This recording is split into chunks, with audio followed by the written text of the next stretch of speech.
Anyone can go to LinkedIn and just type speaker in their profile and ta-da, or because people can talk, they tell people they're a speaker. And I tell folks there's a difference between being a good talker and a great speaker. A good talker is just someone that's outgoing. They'll get in front of an audience. They don't mind being embarrassed. They'll tell people, I don't need a microphone. I have a big voice. Like, that is what makes a good talker. Think about like the NBA just doesn't let people come and try out. It doesn't, like, speaking is one of the few industries where people can just kind of show up. Pandemic happened and it opened the doors for people to be overwhelmed with information, but lack the context to be able to decipher what it all means and how to use it, which is something that's going to bite some people. I think it's biting people now, actually, who just knew words to use, but now they're like, what do I do? Where do I go? Everything that I have that's within me is all that I need with my God by my side. How every time they turn around, I'm still winning, regardless of feelings. I'm pursuing greatness, greatness, greatness. My destiny's greatness, greatness, greatness. I'm pursuing greatness, greatness, greatness. My destiny's greatness, greatness, greatness.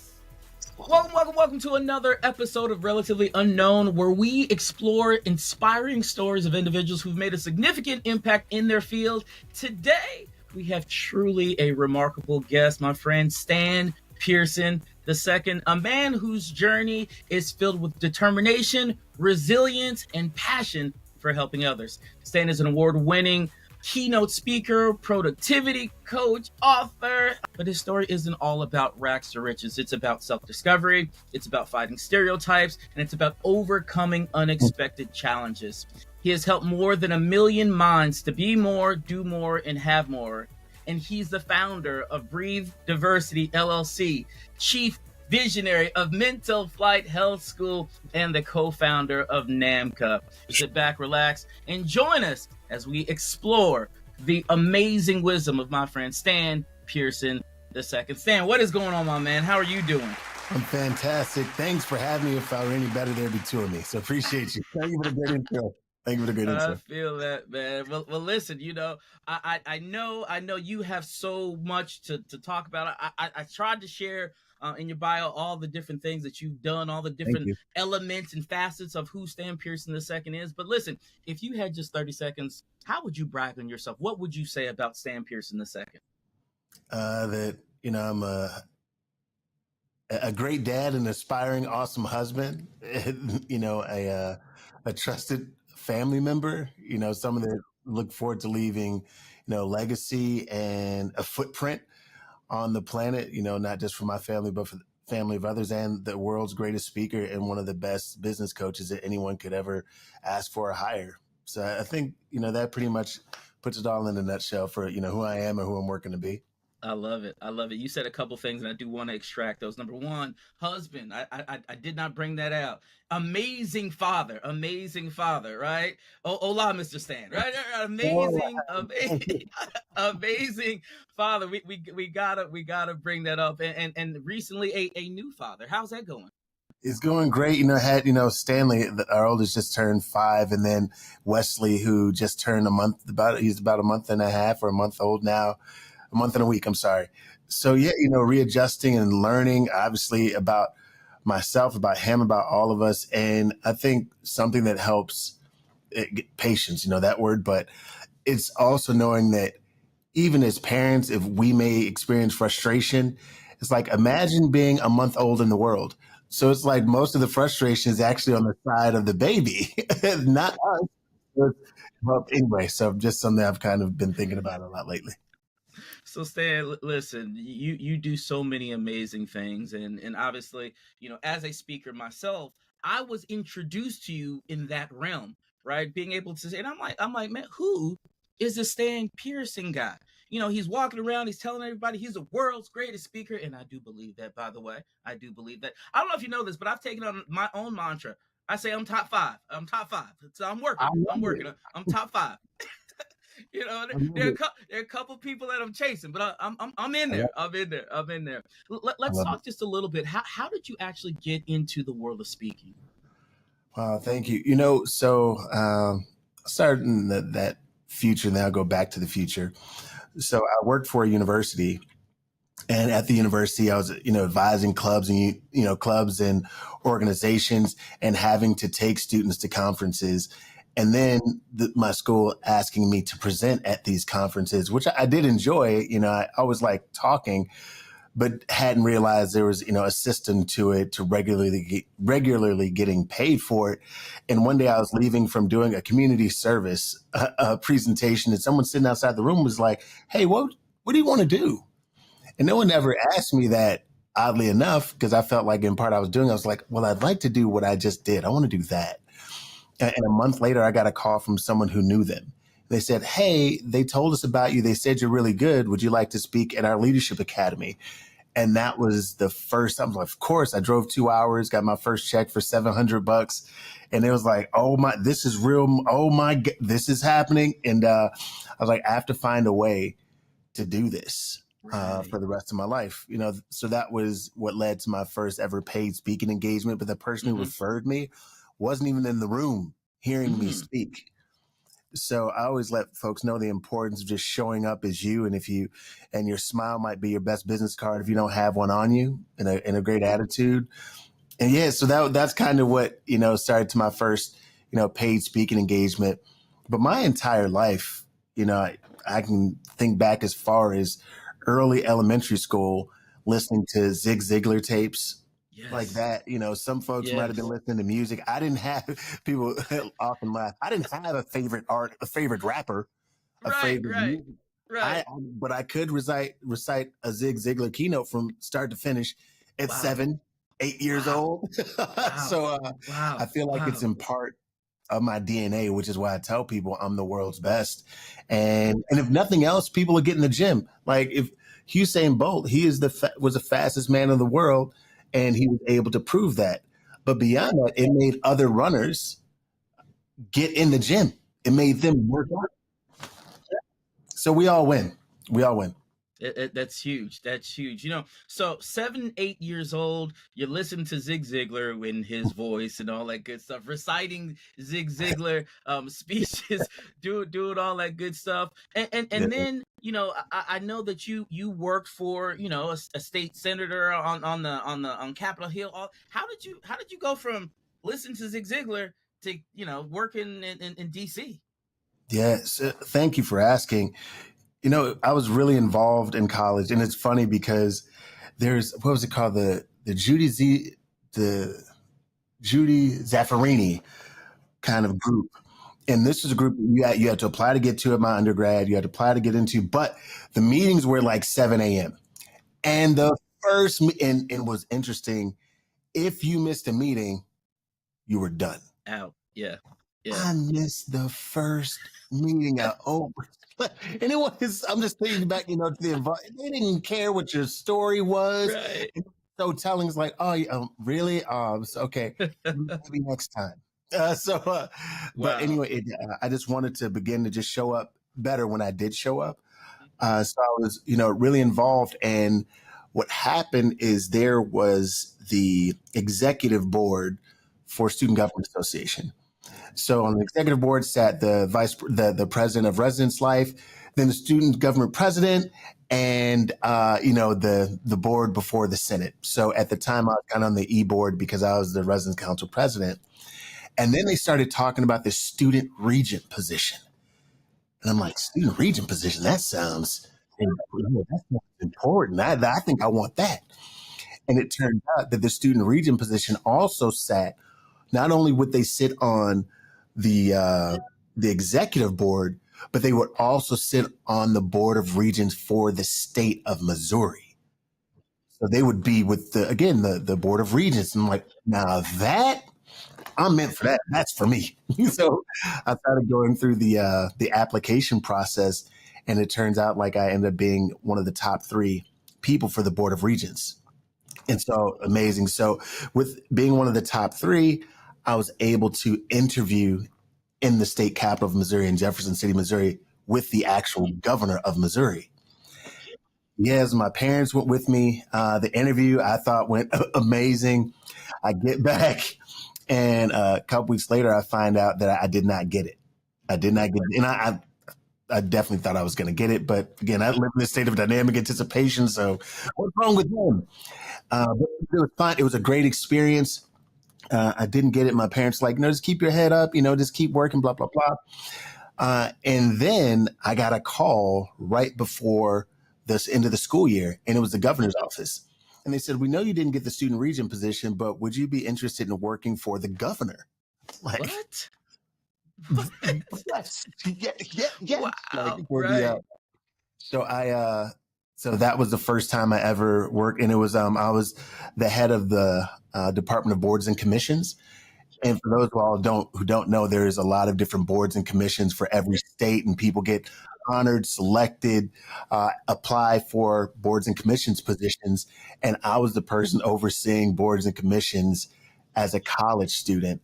And a million and one time, 10 out of 10, 12 out of 10 times, I would have much rather worked directly with the governor than being the student regent, because I literally met with the governor at least twice a week to kind of go over with him what I was working on. And it was a literal dream come true. I mean, Mel Carnahan is his name, and he passed away years ago in a plane crash, unfortunately. But it was absolutely amazing. And right after that, I got another call, after, that job was over, and they said, hey, we really enjoyed having you. And Mel Carnahan passed away as he was running for the United States Senate. His wife, Jean Carnahan, took over his seat and won against Attorney General John Ashcroft, who eventually becomes Attorney General. Yeah. And asked me if I was open to working on Capitol Hill for U.S. Senator Jean Carnahan. And then that's how that happened. So I went to DC and was there, and it was something out of a movie. It was absolutely amazing how all that happened. I wish part of me wish I had different aspirations, and I wish I appreciated it. I feel like I took it, but not as much as I really wish I would have or could have, but it was amazing. That's my very long story shorter. So I appreciate you for asking. Wow. Now, political aspirations in the future, maybe I'm watching you now. I see you. I'm clean up.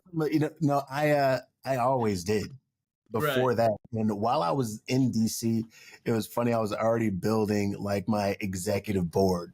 Like there are people that I was interning with, and then I met from different parties that I was already building my stage for running for president of the United States. I wanted to be the first Black president of the United States. Barack took that from, well, technically so I'd be the first 100%. Well, not enslaved. You get what I'm saying. I know exactly what you're saying. But it was in my heart, though. It was certainly in my heart. And who knows? And that's amazing, because again, these are things that people don't know about the world's greatest speaker. You know what I'm saying? So we definitely wanted to kind of take that pivot so people can understand the behind the scenes. But yeah, real quick, I tell people, I'm not just one of those dudes that just showed up like I'm good. Like there's a lot, I think of layers of onions below that allow me to have sometimes this elite level of confidence and willingness to prove it that don't exist in most others. There's a reason. Well, let's talk a little bit about that, because, one of the things that regardless of who you are, when you take that stage, you have to have a level of confidence that will blow everything else out of the water, right? It has to be there. So speaking of confidence, like where does that come from for you? I said a moment ago about living in a dynamic state of anticipation. And I always, my parents always tell people I stand on the shoulders of giants. They lived a life and overcame some things that I would never, ever, ever have to overcome because of how hard they worked, what they instilled in me, and them letting me know what I was made of, regardless of what other people said. So again, that meant while other kids were listening to rap or hip or whatever it was, I was listening to Zig Ziglar or had the newest Jordans. I had, obviously clean shoes that fit or the latest style. It wasn't about what was on my body. It was about what was in my mind. And I understood that really young, but just still working through that at a young age made it more difficult, because how are you the cool guy if you don't have all the new cool clothes, or if you don't speak like everyone speaks, the latest slang? It's interesting because those are things that I just kind of learned Right. along Right. the way. That, being from right outside of Chicago, a lot of my Hmm. family who love me just from me, like just learning, how to move through places. And it allowed me to be, a bit of a chameleon, which I think is a superpower. But there's also a pivotal moment, when I was around 13 and in junior high, a lot of guys were first getting, tattoos. That was, they get the little praying hand tattoos on Wow. their arm. At, Like that at was, 13?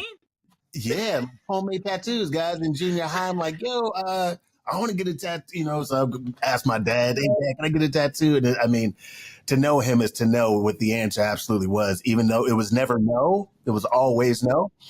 And then the following year in eighth grade, guys, that's when some of the guys were getting their ears pierced.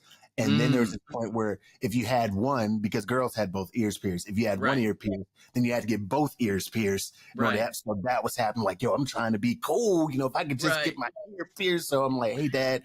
And then last year was the whole tattoo thing. I'm over that. If I could just get Right. my ear pierced. And he's getting ready for work.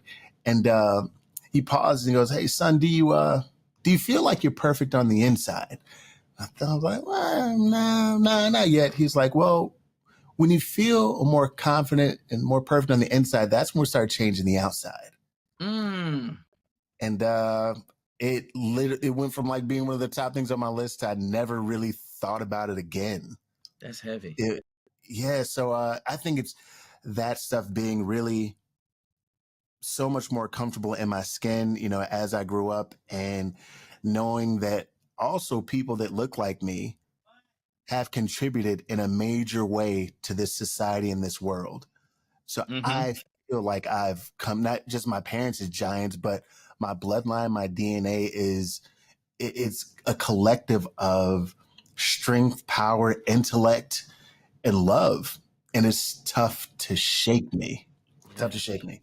That is so good, right? Right. Being able to stand on the shoulders of giants, being able to really channel all of that, right? And I love that what you said. It's tough to shake me. That right there, that's gonna free somebody up right now to know and understand that you got to be tough, right? So tough that people cannot shake you, right?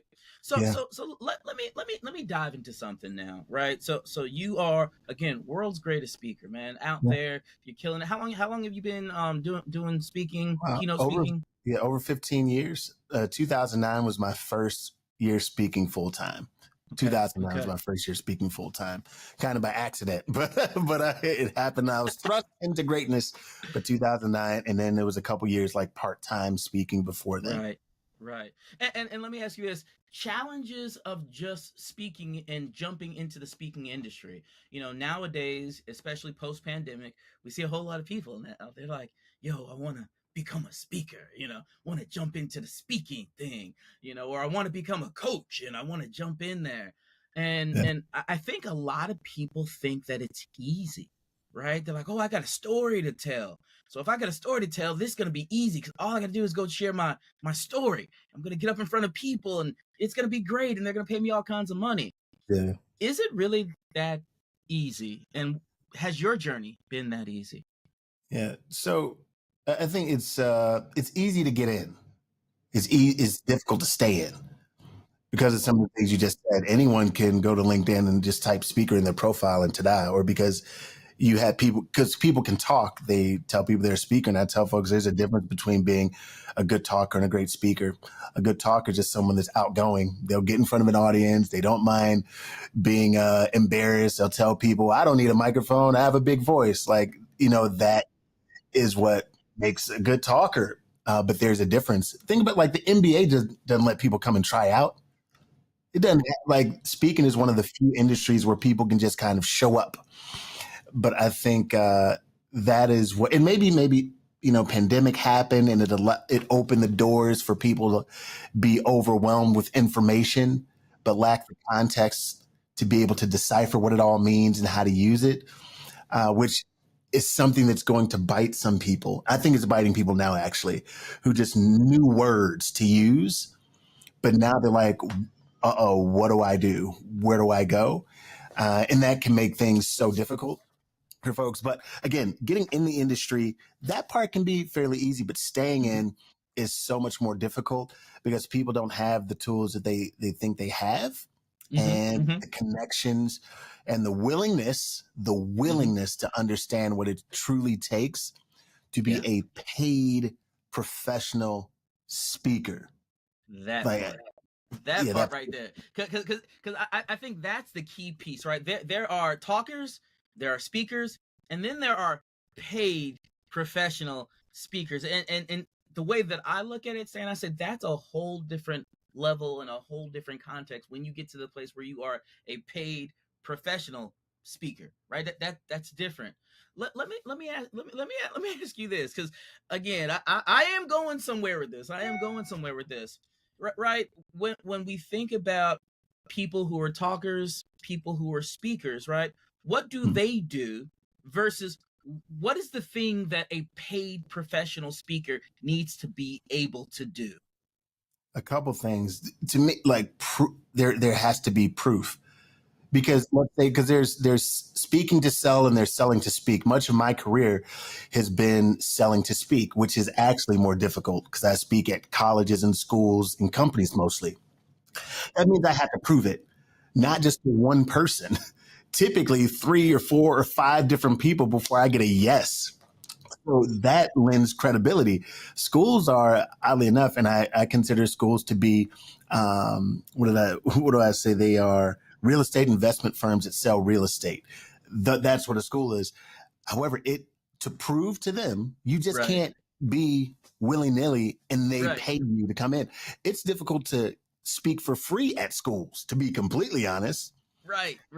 So so to be able to do that at a high level, it immediately separates you. Actually, in my eyes too, and maybe because I'm biased, but I don't talk to very many people who aren't paid professional speakers. Right. And then there's selling to speak. That means you can be an entrepreneur and speak for free and then sell. That's easier, but because that's not the route I started on. But it's easier to do that. But whatever route you pick, you have to ultra commit to whatever you decide you want to do. Otherwise, it'll always seem like someone else doesn't recognize your talent. Someone else doesn't see what's in you. But, again, getting in it's easy because anyone can say I'm a speaker, and it just that's why it's also difficult to try and absorb or speak like another speaker, or decide, yeah, I'm just going to be a motivational speaker. That approach is difficult. It's difficult because then I'll shut up. I'm sorry. When you do that, you have to really decide. If you're a motivational speaker, you have to think about the people who are known as motivational speakers. Right. And can you compete with that? And I don't use that word often. Can you compete with that? Right. Because it takes more than just you. Right. It's a machine behind those folks. Right. So anyway, Right. but that's really important to understand. I think again, and as you're peeling back the layer of the onion, right? I think it's helpful for people who are watching this podcast, because I know there'll be many people who are watching this and they're like, yo, I want to get into the speaking business, and I got to figure out how to do this. The thing that I will say, and I'll just share my story, right? My story is, yes, I want to jump into the speaking business. Yes, I want to get there. But it seemed like every time I jumped in, it was like there were closed doors. And it's like the secret society, and nobody wants to share with you the information of how to get in there, right? And you look and you see people out there and you say things like, I know I can do that better than them, right? But why can't I break in there? I just want to hear from your perspective, somebody who's been in this for a long time. Why is it so hard for people to really break in there? And why does it seem like it's this secret society, and people are holding things and don't want to share? Like what's going on with that? Okay, so I think there's 3 things. One is, there are folks that, they really are holding it close to the chest. They love it. They believe in it. They don't want to just give it to anybody. Okay, I really believe that to be true, because that can be me sometimes. Like, I need to prove, because this industry has done a lot for me. It's done a lot for people. Like, when my parents going to Amway way back in the day, like it means something to people. So that's one thing. The second thing is, there are people that talk about abundance, but they don't really believe in it. Mm. Like there is opportunity, but they don't want to, you're not part of the cool crowd. They don't really want to let you know what the game is. And then number three, there are people who literally just don't know. Yeah. They don't know. So what they're doing is, and I've seen this, like and I think also the world of Clubhouse really gave birth to a lot of this stuff. Yeah, we gonna talk about it. So what Clubhouse did is it allowed people to eavesdrop on conversations and take just the first layer of what they heard and then start promoting that. But that's all they knew. And I know this because we end up with a lot of clients that went to someone else's program, but it was really surface level, which tells me, like, if I know there are people who are giving the first layer of information, or if I know there are people who are sending out email sequences exactly like ours, then I know what's happening. But it's really difficult. I tell folks it's important to be able to explain or go past the scroll. So when you go to my content, you could scroll endlessly. You'll never run out of things. But if you're like, hey, I want a speaker coach who speaks and does what they teach, well, then when you go to their information, you should see video of them speaking. Any paid professional speaker. And this is slightly off cusp. It's also slightly different for a black and brown person than it is for a white speaker. It's just different. So I always try to help people know, like, hey, you should also know who you're getting coached by. And when they tell you, oh, all you have to do is not exactly, it's not exactly true. I have white colleagues who I love, or great people who've never written a book. Right. But I'll get on the phone with someone who's hired them and they'll ask me, how many books have I written? Right. Anyway, so it's just understanding. It's just different. But people can't always tell you that because they don't know. They don't know. So that's why it's important to vet people or know how to vet, the right coach or position for you. Because it's not a matter of if you're going to pay. It's like who you should pay to help along this journey of speaking. Yeah, and you're actually that kind of leans into where I was really going, because I heard you say this before, right? If you want to get into this industry, right? I've heard you say it. I've seen you post about it. You said you're gonna have to pay somebody. And I know there's some people are like, what you mean? I ain't paying nobody. But I think there's some merit to what you're saying, man. So I want to open this up. Tell the people what you mean when you say if you're gonna get in this business, you're gonna pay somebody, right? So you got to do it. It's the paid business. It is. And actually, my friend and close friend, obviously, and business colleague Odell and I are finishing our book, Pay for Your Friends, because it's true. Number one, I did. Well, here's something that people don't tell you. There are some really successful entrepreneurs and speakers, really successful. What they don't tell you is they had a rich uncle or a rich spouse, or they had money. So if I had, and that's fine, that's cool, but I think maybe that's part of the allure. But if I had a job that was paying me $1 million a year, or if I was a professional athlete, imagine this. I'm a professional athlete. I get paid high 6 figures, 7 figures a year. I stop my sport. I retire. I start speaking. And then I tell you, I can help you be like me. Not exactly. You have a bankroll that helps propel you. So you can't quite tease. Again, it's like me. I'm not going to be like, hey, let me sign up for the NFL and do this tryout. I'm not in NFL shape, but only in speaking, because you can make a lot of money in this industry. Only in speaking can someone who once made a lot of money doing something completely different go, hey, watch me. So again, that's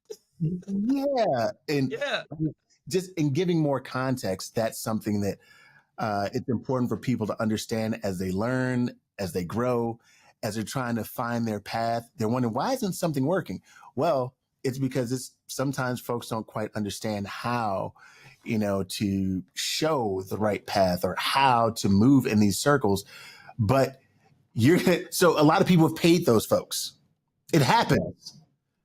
However, when I started, again, I did a really good job of vetting, I like to think, but there were just folks that I saw paying or they were going to events where they could showcase. Because again, one of the best ways, obviously, there's paid ads, there's cold email, and then there's showcasing. Like Yes. showcasing in front of people that can pay you. That's what I mean. Otherwise, you have to ask yourself, how are you going to get someone to pay you if you haven't paid to be in front of them? That's right. Like, That's right. and anyway, so that's my very long but short explanation to it's important to pay to be in front of the right people. You want to be trained in, and honestly, higher ed professionals. When I worked in higher ed and then I first started speaking, that's what they would tell me. Like, hey, Stan, there are people who they pay to showcase, but they're not even ready once they get on stage. That is in part what prompted the association that we created, because there were speakers. Because if you can just pay to play, we can just pay to be on stage. And I'd love to just take everybody's money, but my moral compass, like obviously it's like nailed against a chalkboard hearing someone who's not really good.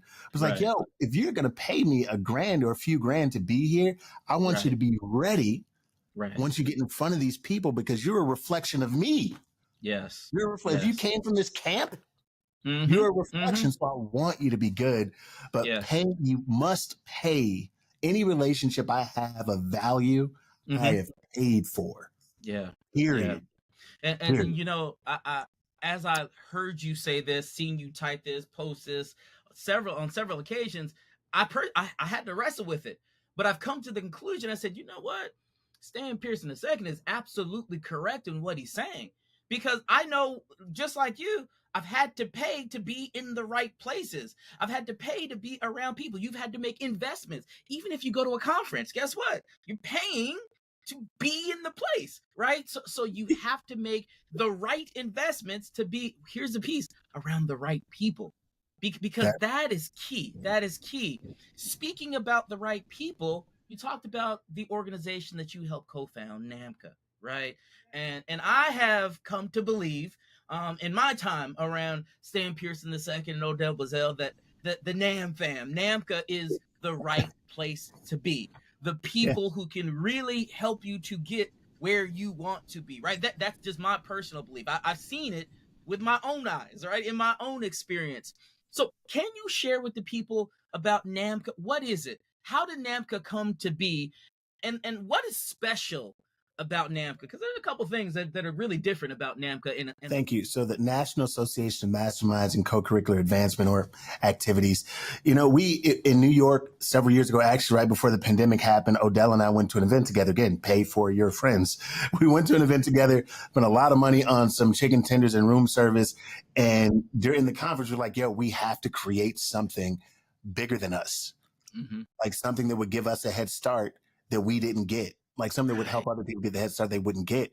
And also, man, because I worked in higher ed, it was like, and how could we help higher ed folks? Because they're often overworked, underpaid. What could we do? How could we tie them all together? And that's when NAMCA was born officially then. And right after we got back, we literally just started hammering at ideas. And we're going to have our first in-person event. Then the pandemic happened. Like, okay, so a virtual event. And because years before that, Odell and I had already been doing virtual events, and I had actually done a few virtual events that I couldn't get people to show up to. I'm telling you, I was getting emotional when I look back, because people are like, why would I do something virtually when I could go in person? Right. And then the pandemic happened. And I was great and comfortable on camera doing virtual events. It literally just, that's why it's almost always a straight line that you're working towards. You just don't know when the line is going to hit. And so that was kind of that's how NAMCA started. Now, the unique piece about NAMCA, it is the only Black-owned association for colleges and student affairs professionals. Why is that big? Because the number of higher ed professionals and students of Black and brown descent, or, of color, is growing exponentially. However, there's no association that is owned and operated or run by Black folks. There isn't. That's right. There's NASPA. These are massive organizations that do a lot of great things. But there's NASPA. There's NCORE. Heck, even on the speaker side, there's NSA, the National Speakers Association, which everyone loved, and it's an amazing resource. Then inside of NSA, there's Black NSA. Inside of FLV, Association for Fraternal. It's AF. I can't remember. But I haven't been there in a long time. But it's the national, pretty much the huge national Greek association. Inside of that is the multicultural Greek conference or something. It's fine. It's a resource. It's amazing. But it's like, hey, what if, again, while everyone is welcome, what if there was something that was for us? Shout out to Damon John, for us, by us. Come on. And then has a board of governors driven by us, because things can be different for us. Right. So why not position folks? So, hey, speaker, you're an amazing speaker on leadership development. Guess what? We don't have to just market you during Black History Month. How do I know? That happens to a lot of Black speakers where they're heavily marketed in February. Yes. And then the rest of the year, they don't know where their check is going to come from. Or, hey, Latino speaker, I know that you are worth more than Hispanic Heritage Month from September 15th to October 15th. So let's work. How about Women's History Month? Hey, ladies. Hey, women. You're profoundly talented outside of these months. How about so I think what part of NAMCA does is it helps also operate as a marketing bureau. So it lets folks know, hey, you are talented throughout these 12 months a year. So let's decide and structure how you can market yourself effectively throughout the year. And there are only 3 associations that allow, at a high level, that allow speakers and talent, I'll say, to showcase in front of people who can pay them. And I'll name the associations in part because they've helped me ascend. They're part of my maturation as a speaker and professional. One is NACA, the National Association for Campus Activities, NACA. And then there's APCA, and I would consider APCA kind of like family. It certainly was. And that's the Association for the Promotion of Campus Activities, founded by Eric Lambert, who has given life and breathed life into so many speakers, so much talent. When I was a higher ed professional, I took students to APCA. I booked talent from APCA. So I can tell you beyond a shadow of a doubt, in the United States of America, associations that are geared to help position speakers or talent to get booked and paid to speak or do what they do on college campuses. Those are the 3 premier. We're one of the 3, NACA, APCA, and NAMCA. So, I mean, it's, and I'm comfortable. I want people, it's like as a member of a frat, much like yourself, I always tell folks like, hey, like, check out, you should know what your options are. Right. And then find out what's best and then make your choice. Yeah. And that's what we're one of those 3 top options, but we're really unique because we also prepare speakers before they showcase. Yeah. That's huge. And that's the other piece. And I do want to make sure we bring that up, because one of the things that makes NAMCA different is the preparation process, which goes back to what you said earlier, right? You're like, you know what? There are speakers and they feel good about themselves, but they get on stage and they suck. So to rid people of that experience, why not cultivate them? Why not help them? Why not shape them so that when they get on stage, they're actually ready, right? So that's the one side of NAMCA. But then the second piece, and I hear you say this all the time, if you're not getting around organizations, people, so on and so forth, who can get you in front of people who are going to pay you to speak, you're in the wrong group. You're in the wrong group, especially if you're trying to be a paid professional speaker, right? So NAMCA puts you also in front of those people, which is an amazing thing. Thank you. Really quick, if you don't mind me saying, it's like the phrase again, I think the pandemic was really when I started hearing it a lot, is get in the room. And people were so afraid, so terrified. I just gotta be in there. But the thing is, people aren't like most people are shy. Most people are not paid professionals, paid entrepreneurs. And most people don't know how to network and build relationships. So now you've told a bunch of business introverts, and by that I mean business introverts, people who are in business settings, but they recluse. You've created a bunch of business introverts to be in this room, but not know how to build relationships. Like they don't have the skill set. So sure, pay $400, $700 to be in here, right? And then say nothing when you're in the room. And then what? Right. That's not helping you. That's not helping I wonder why it's not working. I wonder why I'm not making money. Because even when people join big masterminds, and I believe in investing in yourself because I do it myself. But Absolutely. even when they join these big programs, they still don't know how to move in the program.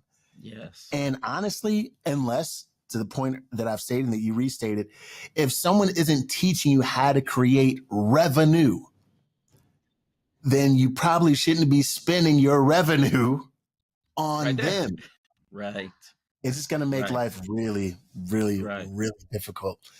Moving on. But it's important to go to things. Again, I Yeah. join clubs, I join places to be a part, to be in environments, but I know why Yes. I'm doing it. You know what I'm saying? Like That's I good. get Yeah. the chess game that goes into it. And I think other people should understand it too. Because again, Yeah. now as we settle into free money is gone, Mm-hmm. like everyone isn't getting stimulus checks. So Right. everyone looked like they were great at sales and marketing when really Right. they just had money. Right. Now we're finding out Who's real?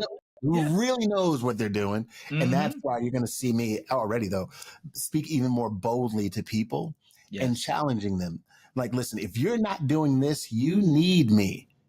We need each other. Let's work together. I am not your competition. Let me be your inspiration, but you need me. If you're not doing this, this, and this, come on over because you're going to end up paying someone. Yes. Okay.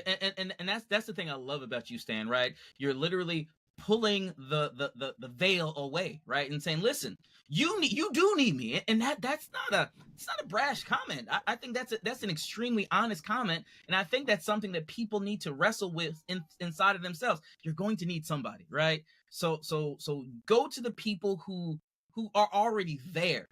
The thing that I love about you and Odell, and I'll say this, and I want to bring it up, you all are real practitioners.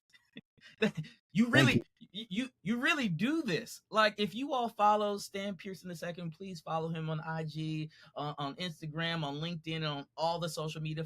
Follow him because he's out there in outside, like for real. Like, you see him with the goat hat going through the airport, running around. Yeah, like he's really doing this. So you want to be around people who not only know how to do it and can help you to do it, but can also get out there and do it, and you see them doing it on a regular basis. So I wanted to throw that out there, man, because I think that's important. I think it's important.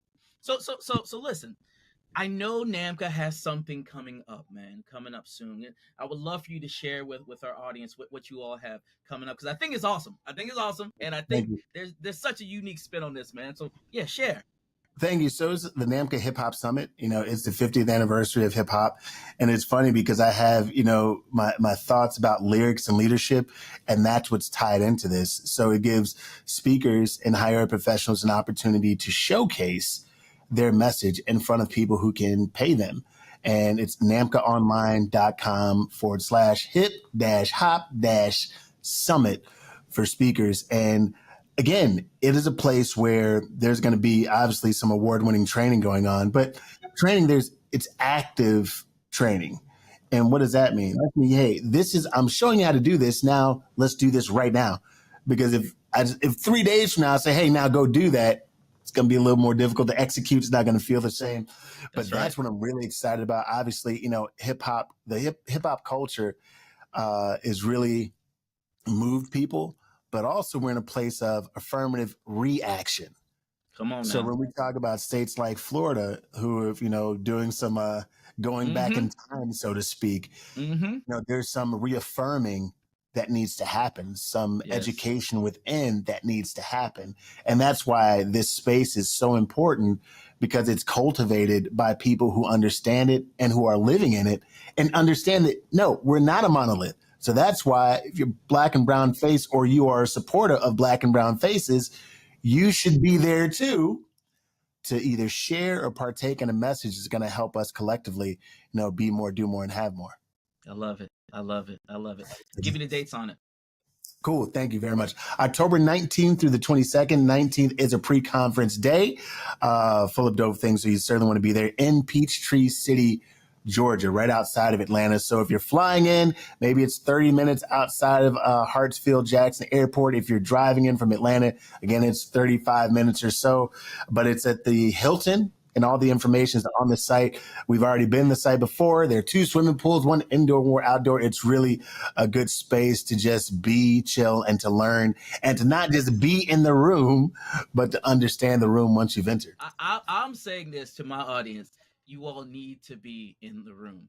If you want to be a speaker, you need to be in the room. Come learn from the best. Come network with the best. Come learn how to be active with the best and how to activate the gifts that you have on the inside of you. I believe in Stan Pearson II. I believe in his business partner, Odell Bazell. I'm telling you right now, I've seen it all. I've done it all. And these are the 2 people that I'm putting my hat. I'm rocking right here, because they are true testaments to what they say. So Stan, let's do this as we get ready to wrap up, man. Give me something that people, number one, don't know about you that is probably pretty interesting. Okay. Probably pretty. Give me something that people may not know about you that's pretty interesting, man, and then share with the people, man. Just close this thing up by sharing whatever else you want to tell them, whatever else you need them to know about you. Cool. Number one, if most folks didn't know that I'm a semi-pro salsa dancer, so I own my own Latin dance studio for some years when I lived in Texas. So that was a super amazing experience. But I think beyond that, I was almost a part of a boy band when I lived in Spain. Most people don't know that. I didn't know that one. I didn't know that one. Most people don't know that. Yeah, lived in Spain, auditioned and everything, and end up, immigration things, visa, all that kind of stuff. End up having, to come back to the States, and I was never able to go back to fill that position. So who knows what might have been? Who knows what might have been? So yeah, that is something that most people do not know about me.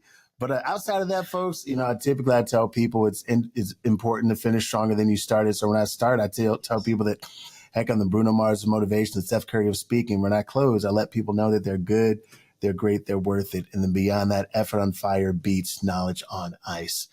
So you have it within you, so you don't have to live, without. So keep moving, y'all. We're in this together. If you pay to be around the right people, be intentional about your surroundings, and watch what happens. That's it, man. That's it.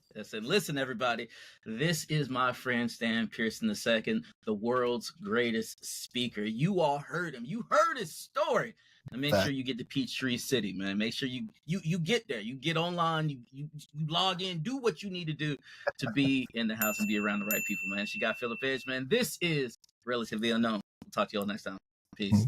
Edge life, you're too close to the ledge. We gon' push you forward a few steps ahead. It's that edge life. Oh, gotta get it in your head, baby. Welcome to the edge life. You're too close to the ledge. We gon' push you forward a few steps ahead. It's that edge life.